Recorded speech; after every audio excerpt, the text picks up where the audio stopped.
Oke, sholat selesai. Biasanya apa yang Anda lakukan? Langsung beres-beres dan pergi kan? Nah, ternyata ada momen hening setelah sholat yang penuh makna. Hari ini kita bakal kupas tuntas soal zikir dan doa setelah sholat. Ini bukan sekedar rutinitas loh, tapi dua amalan yang bisa mengubah cara kita terkoneksi dengan Sang Pencipta.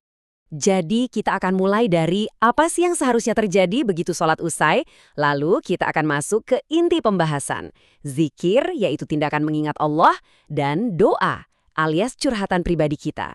Tentunya kita juga akan cari tahu kenapa ini penting dan gimana caranya ini bisa jadi kebiasaan yang bikin hati adem. Oke, kita masuk ke bagian pertama. Setelah sholat usai, mari kita selami momen-momen hening yang berharga ini. Nah, pertanyaannya, sholat sudah selesai. Terus ngapain sekarang? Banyak yang mengira ini sudah akhir, padahal sebetulnya ini adalah sebuah kesempatan emas, momen yang sangat berharga untuk memperdalam koneksi kita dengan Sang Pencipta dalam suasana yang tenang. Dan persis di momen perenungan seperti inilah, ada dua amalan utama yang sangat dianjurkan. Yang pertama, zikir, dan yang kedua adalah doa. Sekilas mirip, tapi beda. Coba deh kita lihat perbedaannya.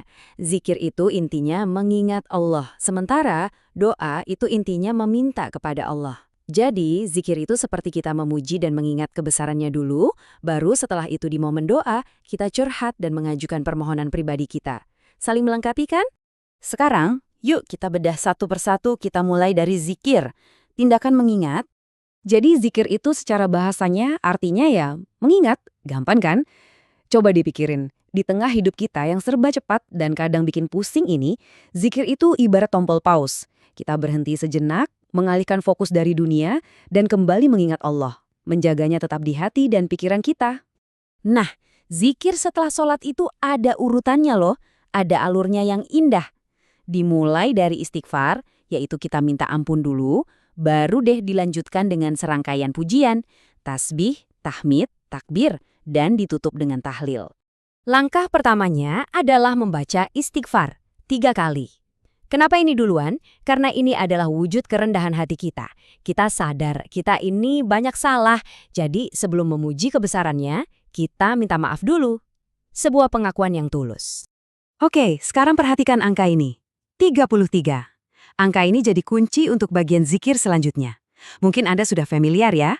Betul sekali. Angka 33 ini adalah jumlah pengulangan untuk 3 pujian inti. Ada tasbih, subhanallah, maha suci Allah, 33 kali.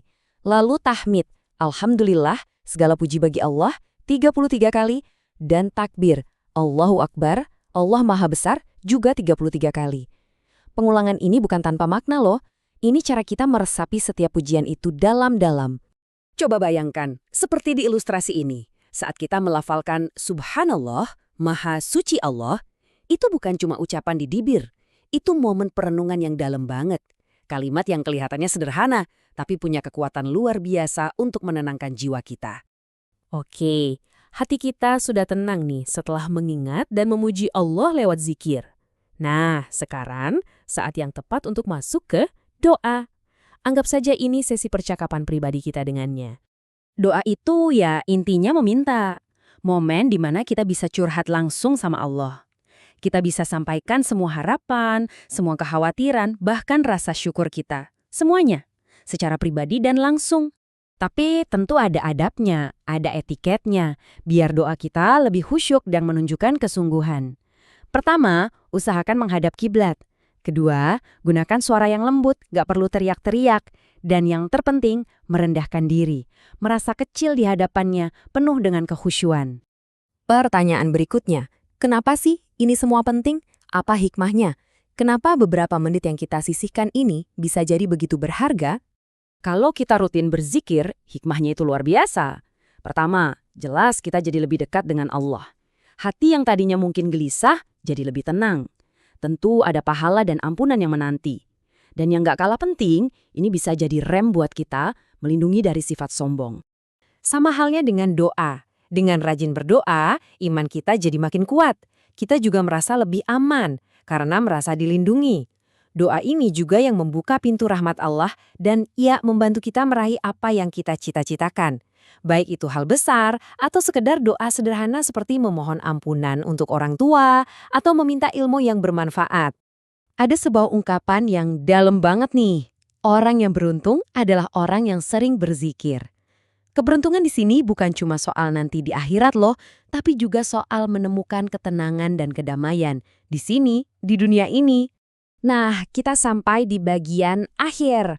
Bagaimana caranya mengubah ini semua jadi sebuah kebiasaan yang bisa membawa ketenangan dalam hidup kita sehari-hari? Jadi, intinya, zikir dan doa itu bukan cuma sekedar ritual penutup sholat, bukan.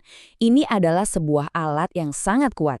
Jembatan yang membawa rasa damai dari sholat ke sisa hari kita. Ini adalah sarana untuk menumbuhkan kerendahan hati dan memperkuat hubungan spiritual kita. Sebagai penutup, saya mau tinggalkan satu pertanyaan buat Anda renungkan. Coba pikirkan, bagaimana kalau 5 menit saja, 5 menit perenungan yang tenang setelah setiap sholat, ternyata bisa mengubah seluruh hari Anda. Coba deh,